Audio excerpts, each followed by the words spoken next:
Salve, salve galera! Vamos a mais um Rumo à Posse, né? Ficamos aí 3 semaninhas sem fazer o Rumo à Posse por conta do lançamento dos cursos Português Avançado e Básico, mas estamos aí de volta e hoje com a banca FAEP-Sul. E é uma coisa curiosa, na realidade eu comecei eu fui fazer essa banca FAEP-Sul porque alguns alunos me pediram sobretudo por conta desse concurso aqui, OGMO. Inclusive eu até pensei que o OGMO fosse uma banca, e não é. É o órgão para o qual a banca FAEP-Sul prepara provas. Aí, como já havia também alguns alunos solicitando para a FAEP-Sul, eu acabei fazendo para essa banca e olhando essas questões, certo? Então vamos lá. A FAEP-Sul, na realidade, é uma banca que faz provas para o sul do Brasil. Eu gostei muito desse texto aqui, um texto do Chico Buarque, que eu achei muito legal, falando sobre o pai dele, né? Mas a gente vai chegar lá. Primeiro vamos falar um pouquinho sobre as características da banca. A parte de interpretação de texto é bem simples, vocês vão ver até pelas questões. Eles gostam muito de questão de ortografia, eles gostam muito de falar sobre a nova ortografia, tá? Sobretudo a parte de acentuação. Então a acentuação é uma coisa que vocês vão ter que privilegiar. A alteração nas regras, aquela questão do hiato, se o hiato for precedido de ditongo, por exemplo, feiura, que tinha acento, perdeu, os ditongos abertos e tônicos, né? Por exemplo, herói continua com acento, mas heróico perdeu, tá? Esses ditongos abertos e tônicos, el e oi, só continuaram com acento se essa sílaba tônica for a última. Então, herói, o oi está na última sílaba, acento. Heróico já não está na última sílaba, perdeu o acento. Outra coisa que eles gostam muito da parte de ortografia, parônimos e homônimos. Questões de crase, questões de concordância verbal e nominal. Isso aqui é impressionante. Como eles gostam de questão de regência. Muita questão de regência. Então, privilegia o estudo de regência verbal. Privilegia isso. Certo? Muita questão de regência. Vi várias provas com em 10 questões, 2 questões de regência. Então é impressionante a quantidade de questões de regência. Certo? E juntando com o emprego do pronome relativo. Certo? Eles unem o trabalho de regência com o emprego do pronome relativo. Colocação pronominal eles gostam pra caramba. Figuras. Cara, é uma coisa. Cai em conjunções? Cai sim, questões de conjunções. Mas não tanto quanto nas outras bancas. Lógico que tem que estudar, é evidente que tem que estudar a conjunção, mas não é assim da mesma forma. E eu vejo muita questão de conjunção ligada à pontuação. É uma coisa muito curiosa, né? Sobretudo aqueles casos de ponto e vírgula, com conectores adversativos e conclusivos. Então, prestem muita atenção a essa situação em que conjunção vem junto com nas questões de pontuação. Também eles gostam de classificação de orações, estrutura e formação de palavras. Eu vi poucas questões, mas vi. É bom vocês darem uma sacada. Enfim, é praticamente tudo. O que eu praticamente não vi foi questão de identificação de função sintática, uma coisa curiosa. Bom, pela estrutura, os caras pedem questão de classificação de orações. Eles pedem identificação de classes gramaticais. Eu acho possível que eles acabem pedindo. Talvez. Eu olhei umas 15 provas deles. Talvez nessas 15 realmente eu não encontrei a parte de identificação de funções sintáticas. Sujeito, objeto direto. Mas isso não quer dizer que não seja cobrado. Agora, vamos lá. A parte de interpretação de texto é muito simples. Então, né, aqui o Chico Buarque está falando sobre o pai dele, né? Então, dizendo que pouco antes de morrer, meu pai me chamou ao escritório e me entregou um livro de capa preta que eu nunca havia visto. Era o Dicionário Analógico de Francisco Ferreira dos Santos Azevedo. Ficava quase escondido, perto dos 5 volumes do Dicionário Caldas Aulete, entre outros livros de consulta que papai mantinha ao alcance né? O pai dele era um intelectual mesmo. E foi mais ou menos o que ele então me disse no seu falar meio grunhido. Tá? Era como se ele, cansado, me passasse um bastão que de alguma forma eu deveria levar adiante. E por um tempo aquele livro me ajudou no acabamento de romances e letras de canções, sem falar nas horas em que eu folheava à toa. Muito legal, cara. Eu gosto muito quando o texto fala sobre o amor ao livro. E sobre o amor ao dicionário, é uma coisa muito curiosa, né? Eu sempre falo, todo mundo tem que ter uma gramática normativa em casa, um Celso Cunha, um Rocha Lima, um Bechara. Não precisa ser os três, mas uma gramática normativa. E tem que ter em casa também um bom dicionário, sem dúvida alguma. Né? Então, palavra puxa palavra. E escarafunchar o dicionário analógico foi virando para mim um passatempo. Ou seja, ele se divertia olhando o dicionário. Né? Realmente, a facilidade com que o Chico Buarque trabalha as palavras nos poemas é um negócio assim, impressionante. Dificilmente você vai encontrar nas músicas dele uma palavra assim, do Arco da Velha que ninguém conhece. Mas ele usa aquelas palavras que as pessoas conhecem, mas que estavam meio esquecidas. É muito legal, o vocabulário do Chico Buarque é muito especial. Bom, enfim, o resultado é que o livro herdado já está em estado precário, ele começou a procurar. Né? Encosteio na estante das relíquias, eu descobri no sebo, atrás da sala Cecília Meirelles, pertinho de onde eu trabalho, inclusive, o mesmo dicionário encardenação de Percalina. Por dentro estava em boas condições, apesar de algumas manchas amareladas de trazer na folha do rosto a palavra Nauê escrita a caneta tinteiro. Com esse livro escrevi novas canções e romances, decifrei enigmas, fechei muitas palavras cruzadas e ao vê-lo dar sinais de fadiga, saí de sebo em sebo pelo Rio de Janeiro para me garantir um dicionário analógico de reserva. Cara, é muito legal, né? A paixão pelo livro faz isso, eu já cansei de fazer isso também. Ir de sebo em sebo, andar de sebo em sebo atrás de livros, de gramáticas. Né? É uma coisa muito curiosa, por exemplo, eu fiquei muito tempo procurando a gramática do Jânio Quadros. Quando eu desisti, encontrei. Bom, encontrei dois, mas não me dei por satisfeito. Fiquei viciado no negócio. Dei de vasculhar livrarias país afora. Né? Por exemplo, afora. Né? É um termo, é isso que eu falo, o vocabulário. As pessoas conhecem o vocabulário, a palavra afora. Né? Mas é uma palavra pouco usada, é isso que eu acho legal. Não é aquele vocabulário arrogante de uma palavra que as pessoas desconhecem, mas é aquele vocabulário de né, em que você usa um vocábulo que às vezes está meio esquecido.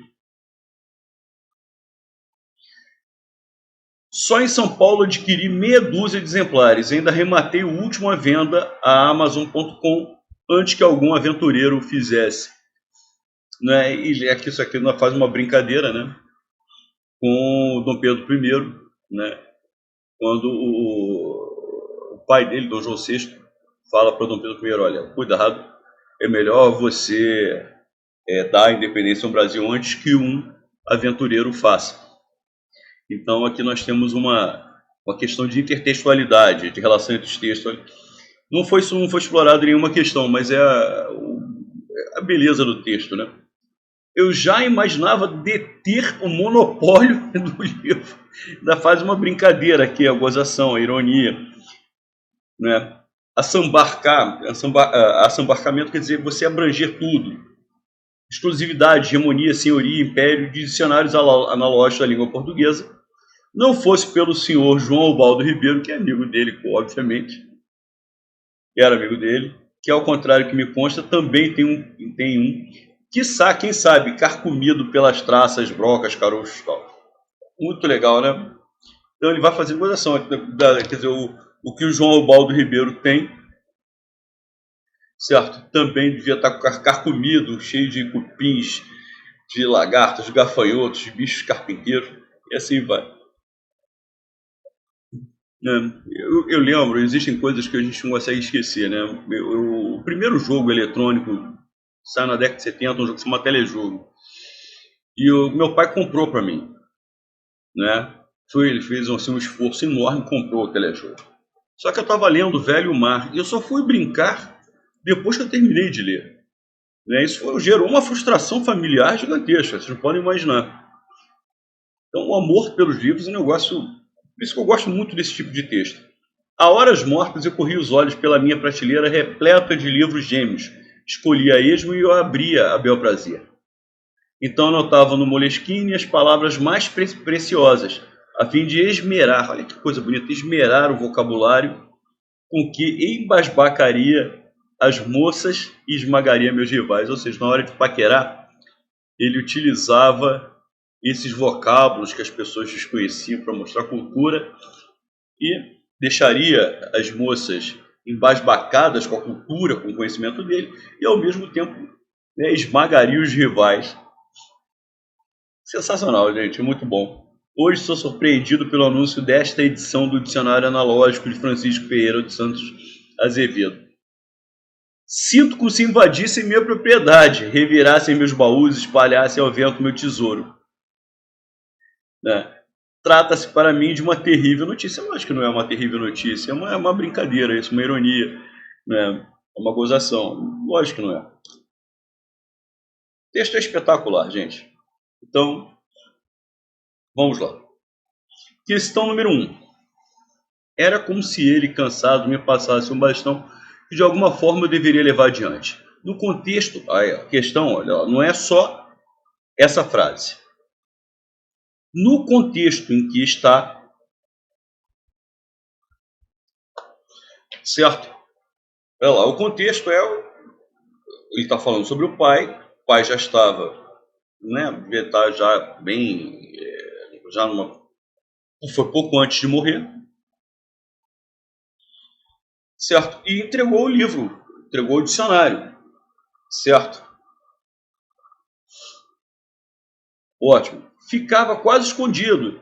E depois, né, quando ele fala entrega o livro, que é um livro de consulta aos vocábulos, né, consulta às palavras, o dicionário é isso. Era como se ele, cansado, me passasse um bastão que de alguma forma eu deveria levar adiante. O que ele deveria levar adiante? É essa relação que ele, né, com as palavras. Já vinha de família, né? Aurélio Buarque de Holanda já vinha de família. Então, mesmo com a morte do pai, o filho devia seguir a vida. Sim, mas quando ele entrega, quando ele dá o dicionário, ele não está querendo passar essa mensagem. Olha, você deve, eu posso morrer e tal, mas você vai ter que seguir em frente. Não, não é isso. Você vai ter que seguir tendo relação com as palavras. A mensagem ao dar um dicionário nesse contexto, né, é que a palavra tem que fazer parte da vida dele. O pai dá ao filho um bastão. Não, bastão aí, gente, tá no sentido conotativo, figurado. Não está dando um bastão de beisebol. Um bastão para apoiar a sua vida na velhice é espetacular. O filho deveria ter também o dicionário Caldas Aulete. Não, ele não está falando sobre o Caldas Aulete, ele está falando sobre o outro dicionário, que é o dicionário analógico de Francisco Ferreira dos Santos Azevedo. Então, você contesta a letra D de dado. Os dicionários foram a única herança, não. Ele foi pai do Chico, tinha dinheiro pra caramba. Isso é uma bobeira. E outra coisa, ele não está falando sobre isso. Ele está falando, a mensagem que ele quer passar é, olha, isso aqui é muito mais importante do que você possa imaginar. Você vai herdar minha casa, vai herdar meu apartamento, vai herdar meus bens todos, mas olha só a importância que tem isso aqui. Então, olha lá, o bastão é, o filho deveria seguir os passos do pai quanto ao bom uso das palavras. Faz sentido, é essa a resposta.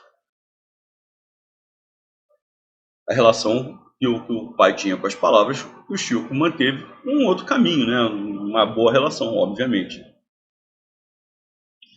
Palavra puxa palavra. E escarafunchar o dicionário analógico foi virando para mim um passatempo. De acordo com o texto, a expressão palavra puxa palavra, o que significa isso? Vamos lá. Seu passatempo predileto, favorito, era combinar palavras? Não, não é isso. Ele até utilizava o dicionário como passatempo, mas daí ele dizer que é um passatempo favorito. E palavra puxar palavra, quando uma palavra já relaciona a outra palavra. quando você vê uma palavra, buscar uma outra palavra para que faça essa combinação. Então, como se a palavra tivesse vida e ela buscasse uma outra palavra. Que as palavras puxam o leitor, não. É uma palavra que puxa outra palavra. Então, você às vezes puxa pela rima, às vezes puxa pelo sentido. Que quando não sabia o significado da palavra, ele puxava o dicionário. Isso aqui é uma besteira sem fim, né? É palavra. Então, você começa a escrever um poema. Aí você escreveu a palavra... às vezes, né? Eu lembro até de um poema, já que a gente está falando de Chico Buarque, uma música que não é das mais conhecidas, que é Morena de Angola, mas foi um sonho medonho. Então, sonho, certamente, puxou a palavra medonho pelo aspecto da rima. Certo? Às vezes, puxa, uma palavra puxa outra, não pela rima, mas pelo sentido. Enfim, que fazer passatempo ajuda a conhecer mais as palavras. Olha, se você fizer palavras cruzadas, é óbvio. Você vai ter mais, né, cultura, mais conhecimento e tal. Mas não é a palavra puxar a palavra.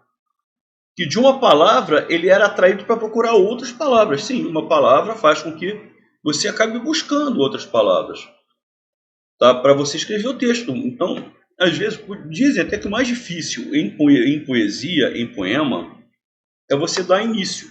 Por quê? Porque você não tem ainda uma palavra puxando. Quando você começa a escrever o poema, aí aquela palavra vai puxar uma outra palavra por sentido, que vai puxar outra palavra, e aí você vai começando a formar o texto. Por isso que a resposta é a letra E. Tá? São bonitinhas as questões de interpretação, né? Então, tanto a questão 1 quanto a questão 2. Bom, vamos ver agora as questões gramaticais do estilo dessa banca. A pontuação gráfica, além de marcar as pausas e a entonação da fala, contribui para dar clareza e correção ao enunciado. Vamos lá. Atento a esses itens, identifique que está de acordo. Então, ele quer a correta. Todos eles podiam. Todos eles é sujeito, gente. Podiam é verbo. Entre sujeito e verbo nunca pode haver essa vírgula. Comenta-se na vizinhança, comenta-se isso. Repare que eu tenho na vizinhança, que é uma adjunta adverbial, é um elemento intruso. Esse elemento intruso, que é uma adjunta adverbial de lugar, esse adjunto adverbial de lugar só tem duas palavras. Essas vírgulas aqui, elas não são obrigatórias. Mas se eu usar uma, tem que usar outra. Ou eu uso as duas ou nenhuma das duas. Como ele usou as duas, perfeito. Poderia tirar as duas ao mesmo tempo? Poderia. Então, que ele foi o único ganhador. Perfeito. Perfeito. É essa a resposta. Naquela tarde, adjunto adverbial antecipado, vírgula. Os policiais encontraram, quem encontra alguma coisa, verbo transitivo direto, o carro é objeto direto, entre verbo e objeto direto não pode haver vírgula. Era mesmo preciso, isso era preciso, isso é sujeito. Certo? Sujeito. Como é que você vai isolar o sujeito do verbo? Isso aqui, essa vírgula é absurda. Pessoal, já é hora de preencher o gabarito. Pessoal, é vocativo. Você está se dirigindo às pessoas. Galera, turminha, quando você se dirige às pessoas, tá? É vocativo, vocativo. João, venha cá. João, vírgula, venha cá. Usou vocativo, tá? O vocativo não é só necessariamente uma pessoa. Eu posso chamar só o João. Posso chamar duas pessoas? João e Paulo, venham cá. Eu posso chamar um grupo. Galera, dê um pulinho aqui. Usou vocativo. É a quem você está se dirigindo, a quem você está chamando. Tá? O vocativo tem que estar sempre isolado por vírgula. Questão número 4. Uma outra curiosidade em relação a essa banca, eles gostam muito de questão assim. Ou seja, você vai ter que avaliar quais itens estão certos, quais itens estão errados. Tá? E aí depois você tem as alternativas, apenas a 1, 2 e 3, 2 e 4, e assim vai. Essa aqui é uma questão de concordância nominal. Felizmente, meu filho está quite. Quite é um adjetivo. Se adjetivo é variável. Como filho está no singular, quite está no singular. Se fossem meus filhos estão quites. Mas meu filho está quite. Perfeito. Item 1, certo. Item 2. Como estamos no final do ano letivo, ela revelou que está meia angustiada. Não, né? Angustiada é um adjetivo. Então, meio é advérbio. E se é advérbio, é invariável. Meio. Então, item 2, errado. Item 3. As fotos seguem anexo. Não, as fotocópias seguem, ou você coloca em anexo. Se você usa a preposição em, anexo se torna invariável. Ou você usa anexas. Por que anexas, feminino e plural? Concordando com fotocópias, que é feminino e plural. Então, sem a preposição, você tem que observar a que elemento ele está se referindo. Ele está se referindo a fotocópias é feminino e plural, as fotocópias seguem anexas. Usou a preposição em invariável. Agora, o que ele não pode fazer é, sem a preposição em, ficar invariável. Anexo ou não. Ou é anexas ou em anexo. Por fim, item 4. Os alunos deveriam estar no local da prova ao meio-dia e meia, porque meia hora. Aqui, meia é numeral, não é advérbio. É meia hora. Tá? Dia é masculino. É substantivo. Hora é substantivo. Noite. Tanto é que é meia-noite. Aí pode variar. Quando meio é advérbio é que não varia. Mas sendo numeral, dando ideia de metade, meio-dia e meia, porque é metade da hora, meia hora. Então isso aqui é numeral. E se é numeral, varia. Certo? E como está se referindo à hora que é feminino, então tem que ser meia hora. Então só o item 1 está correto. Questão número 5. Olha lá, mais uma vez. Identificação de classes gramaticais. Essa questão aqui é muito interessante. Os assaltantes foram recebidos a bala. Recebidos a bala. Se eu substituir bala por tiro, ficaria foram recebidos a tiro. Ou seja, eu substituí o substantivo feminino por um masculino. Certo? E não mudou nada? Se não mudou nada, é preposição. Olha só como é que é diferente. Ele recebeu a bala. Ele recebeu a bala no braço. Ou seja, ele recebeu a bala, ele recebeu o tiro no braço. Olha como é que é diferente. Ele foi recebido a bala, ele foi recebido a tiro. Quando eu substituir a bala por a tiro, você vê que não mudou. Eu tenho a. Bala é feminino e tiro é masculino. Se não variou, não pode ser artigo, porque o artigo varia, determina o substantivo. Determina. Certo? Cara, se não variou, não pode ser artigo. Quando eu passei o substantivo feminino para o masculino, não mudou nada. Então esse A é só a preposição. Agora, ele recebeu a bala no braço, ele recebeu o tiro. Quando eu substituí bala por tiro, mudou.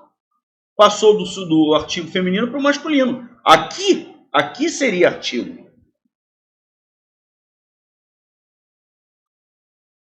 Legal? Maravilha. Fomos até... Olha, o até já é preposição. Fomos até a praia, fomos até o bar. Artigo. Perfeito. Quando a encontrei, olha lá, esse a aqui representa uma pessoa. Quando encontrei a menina, quando encontrei a amiga. Então, esse a aqui representa uma pessoa. Se representa uma pessoa, né? Isso aqui é um pronome pessoal oblíquo. Pronome pessoal oblíquo. Todos a partir de hoje. Esse a partir de é uma locução prepositiva. Esse a que antecede o verbo no infinitivo, partir, esse verbo é preposição. Esse a aqui é preposição. Então todos estão certos, né? O primeiro a é preposição, tanto é que eu substituí bala por tiro e não mudou nada. O segundo A é artigo, tanto é que eu substituí praia por bar, substituí substantivo feminino para o masculino, passou de A para O, artigo. No item 3 eu tenho um pronome oblíquo mesmo, tá? Isso aqui não pode ser artigo, até porque não é substantivo, e esse A representa uma pessoa. Tá? Eu vi a amiga no bar. Quando a encontrei, esse A refere-se à amiga. Então isso aqui é um pronome pessoal oblíquo. E a partir de, esse A que vem antes do verbo no infinitivo é preposição. Perfeito. Então todos os itens estão certos. Maravilha. Hoje à noite vamos assistir a que filme? Quem assiste, assiste a alguma coisa. E eu tenho, então, aqui. Ah, Rosenthal, não poderia ter crase, não. Se fosse nós vamos assistir a novela, haveria crase. Mas eu só posso colocar crase antes do que se eu conseguir substituir o a por aquela. Hoje vamos assistir aquela que filme? Faz sentido? Não. Então, realmente o verbo assistir é transitivo indireto, rege a preposição a, está aqui a preposição a, mas não vai haver crase, porque só pode haver crase antes do que se você conseguir substituir o a por aquela. Então, aqui sem crase. Elimino a letra A, elimino a letra D de dado. 2. Vamos lá. Com essa discussão, a que eles pretendem chegar? Gente, quem chega, chega a algum lugar. A regência do verbo chegar se faz com a preposição a. Daí a preposição a, logicamente sem crase. Você também não consegue substituir a por aquela. Então, aqui eles pretendem chegar. Eles pretendem chegar aqui. Maravilha. Então, continuando entre B e C. Aliás, a 3 também tem que ser de que, né? Então, olha lá. Você já descobriu de que sobremesa ela gosta? Quem gosta, gosta de alguma coisa. Daí a presença da preposição de. E o item 4. Este é o estado, é capital do estado. Então, eu tenho que trabalhar com cuja. Cuja capital do estado. Porque estabelece a ideia de posse entre capital e estado. O estado tem uma capital, certo? Então, o cuja estabelece a relação de posse. O estado tem uma capital. Então, cuja capital, beleza. Só que quem trabalha, trabalha em algum lugar. Se trabalha em algum lugar, eu tenho que trabalhar com em cuja. Certo? Eu trabalhei no estado. No é preposição em com artigo o. Eu trabalhei na capital. Preposição em com artigo a. Então, tem que ter a preposição em. Elimino a letra B por causa desse último. Resposta é a letra C. E uma coisa que chama a atenção foi aquilo que eu falei, olha lá, a questão de regência junto com o emprego de pronome relativo. Junto com o emprego de pronome relativo.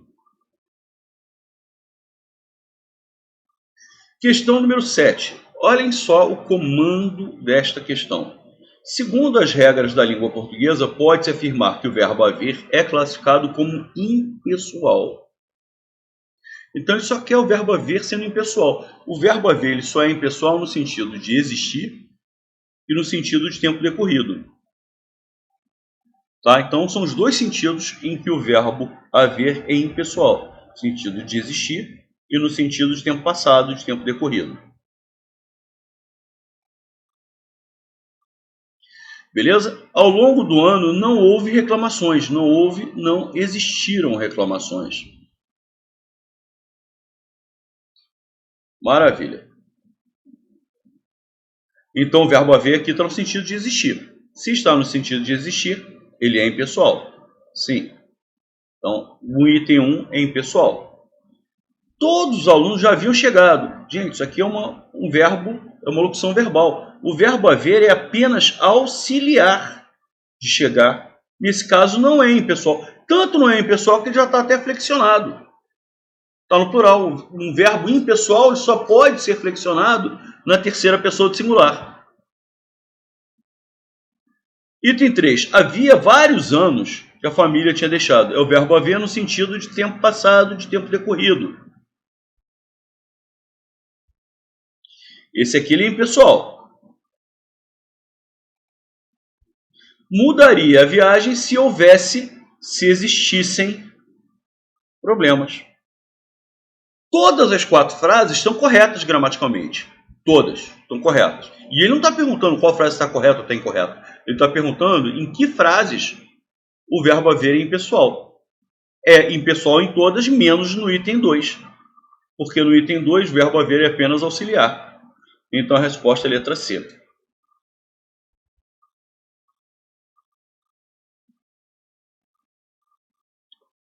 Vamos lá, questão número 8. Mesóclise é a colocação do pronome oblíquo átono no meio do verbo conjugado no futuro do indicativo. Outro assunto que eles gostam, colocação pronominal. E aqui ele trabalha com o emprego da mesóclise. Certo? Bom, enfim, segundo a norma culta, está correto o uso da mesóclise em: disseram que não realizar-se-iam. Gente, o não é advérbio. O advérbio atrai o pronome oblíquo. Olha só, verbos no futuro do presente, do indicativo. E no futuro do pretérito, do indicativo, não admitem ênclise. Nesses 2 tempos, não pode haver ênclise. O que é ênclise? É o pronome oblíquo depois do verbo. Isso não pode haver. Por exemplo, o que é realizar-se-iam? É realizariam, que está no futuro do pretérito, mais o pronome ser. Você de jeito nenhum poderia pegar realizariam, hífen ser, realizariam-se. Isso estaria errado. A ênclise com verbos no futuro do presente e no futuro do pretérito é proibido. A ênclise é proibida. Beleza? Mas a próclise pode existir. E aqui não só pode, como deve. O não atrai o pronome oblíquo. Então o certo seria não se realizariam. Não se realizariam. Eu tenho que trabalhar com a próclise por causa do não. Então o item 1 está errado. Item 2. Caso ainda precisassem de dinheiro, procurar-me-iam. O que é procurar-me-iam? É procurariam mais o me. Só que tem um detalhe. Aqui eu tenho uma oração. Caso, uma oração até condicional. Então, que acaba na palavra dinheiro. Caso ainda precisasse de dinheiro, se ainda precisasse de dinheiro, você tem uma oração subordinada adverbial condicional. E depois você tem a outra oração, que é a oração principal. Procurar-me-iam. Legal? Ótimo. Este verbo aqui, procurar-me-iam, está no futuro do pretérito. Eu não posso usar a ênclise, que foi o que eu acabei de falar. Eu não posso colocar procurariam, hífen, me. Procurariam-me. Estaria errado. Por outro lado, se eu colocasse o me antes, ficaria me procurariam. Eu não posso iniciar a oração com pronome oblíquo. Ou seja, eu não posso colocar antes, porque eu estaria iniciando esta oração aqui, a segunda oração da frase, por pronome oblíquo. Não posso colocar depois, porque o verbo está no futuro do pretérito. Não posso usar antes, não posso usar depois. Vou usar em que lugar? No meio. Perfeito. Então o item 2 está certo. O item 3. A verdade é que eu sempre... Olha lá, sempre é advérbio, gente. O advérbio atrai o pronome oblíquo. Então sempre lhe contarei. O verbo está no futuro. Eu contarei, tu contarás, ele contará. Verbos no futuro não admitem ênclise. Eu não posso dizer contarei de jeito nenhum.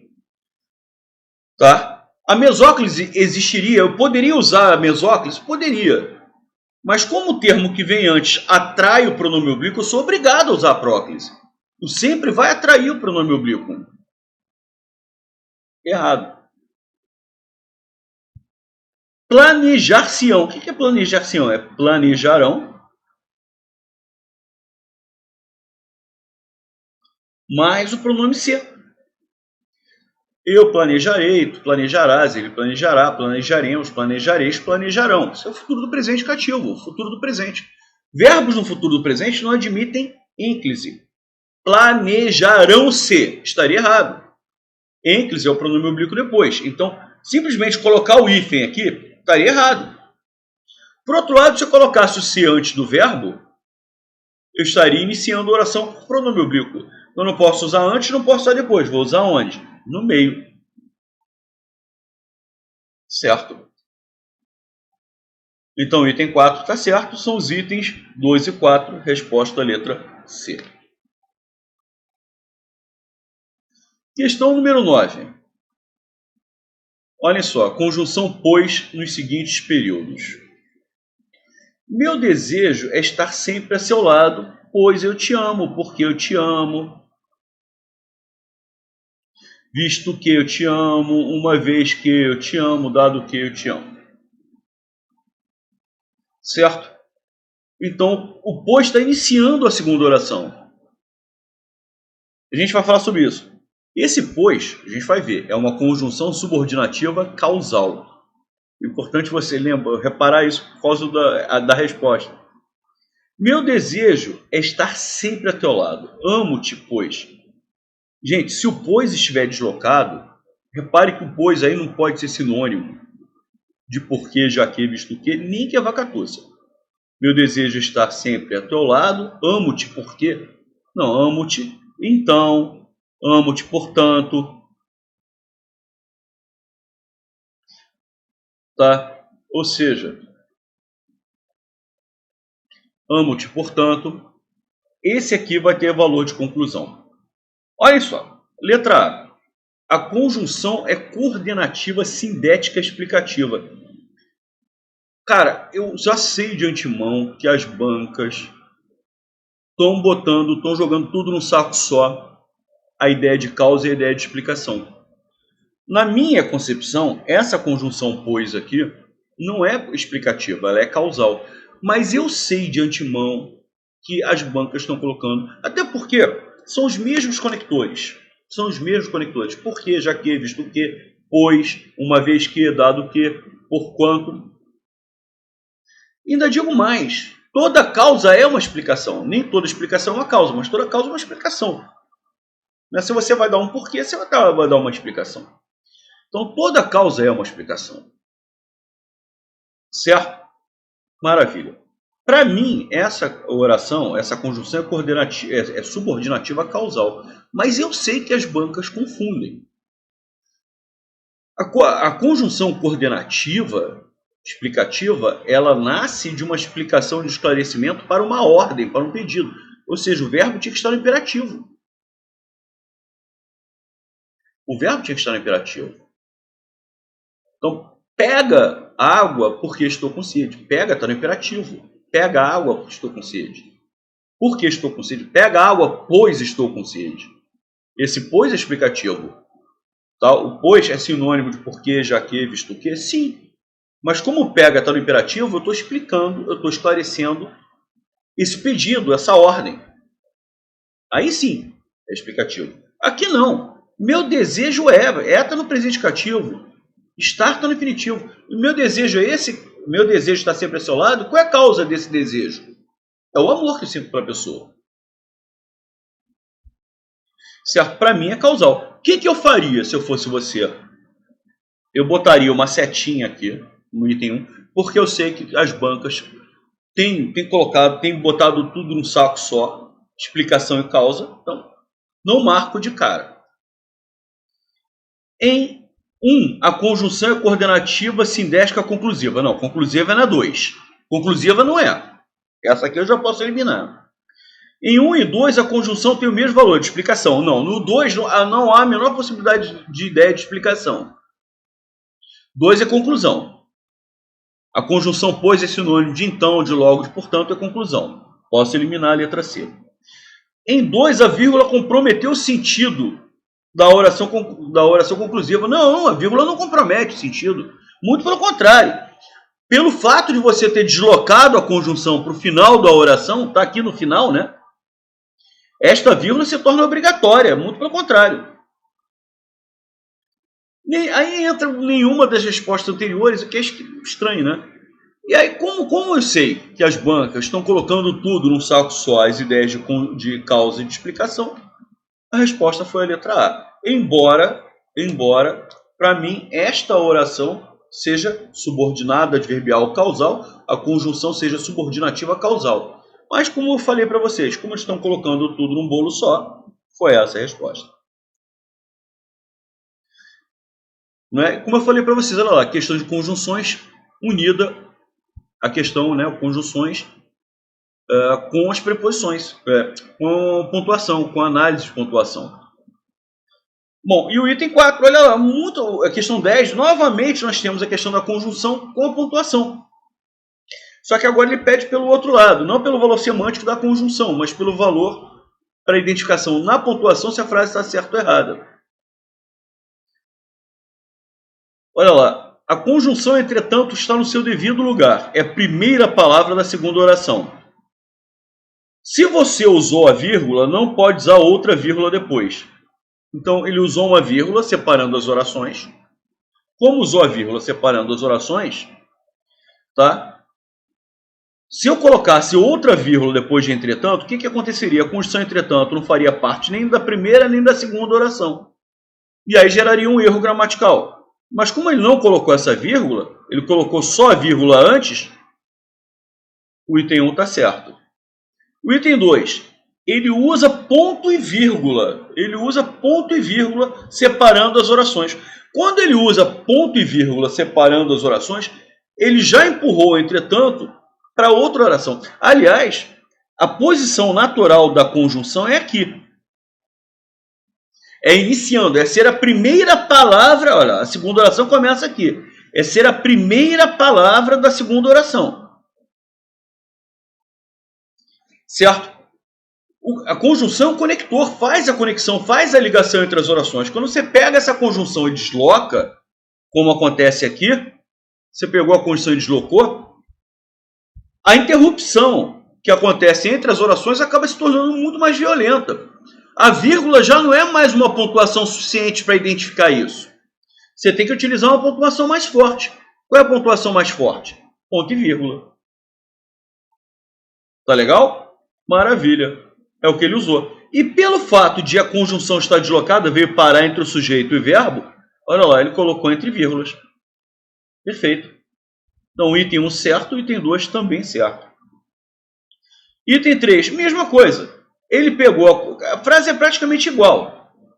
A única diferença é que a conjunção, entretanto, que estava entre o sujeito todos e o verbo, agora está entre o verbo e o objeto direto.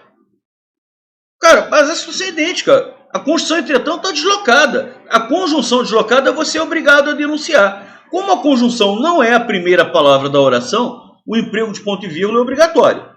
Ou ponto e vírgula ou ponto. Vírgula já não é mais suficiente. Você vai ter que utilizar uma pontuação mais contundente. Beleza. E você colocou a conjunção entre vírgulas. Né? Pelo fato de ela estar deslocada. Certo. Aqui no item 4 já temos muitos querem. Muitos é sujeito.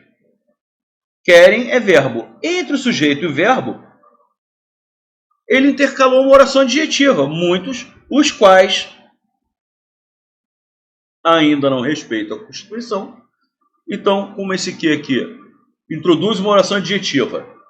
Tá legal? Ele pega a oração adjetiva e isola entre vírgulas, colocando as vírgulas no início da oração adjetiva e no fim. Beleza. Tá? Muitos querem uma nação de respeito, é a oração principal. Tá? Você tem uma oração subordinada no meio da principal. E esta oração subordinada que está intercalada, está no meio da oração principal, ela está isolada corretamente por vírgulas. E como se trata de uma oração adjetiva, ao colocar entre vírgulas, você está passando uma ideia de explicação. Se bem que ele nem está entrando nesse mérito do valor semântico da oração. Ele está perguntando simplesmente se a frase está certa ou errada. Sim, a frase está certa pelo fato de a oração subordinada adjetiva estar devidamente isolada por vírgulas. Ou seja, todas as frases estão corretas gramaticalmente. Todas. Por isso que a resposta é a letra B de dado. Maravilha, gente. Com essa questãozinha nós encerramos a parte de análise do estilo da banca FAEP-Sul. Tá? Você vê que quase todas as questões gramaticais vêm assim, itens 1, 2, 3 e 4. Aí você tem que identificar quais itens estão certos e errados. Muita questão de regência. As questões de pontuação unidas ao conceito do emprego de conectores. Tá? É isso. Valeu, galera. Maravilha. Continue me seguindo lá no Instagram, nas questões do dia, né? Se você quiser me seguir lá, é @professor_Rosenthal. Legal? Eu posto uma questão todo dia lá, certo? E posto por volta de meio-dia e meia, às 6 e pouco eu lanço um vídeo com a resposta, e às quintas a nossa tradicionalíssima live. Valeu, pessoal, um grande abraço para todos e até a próxima.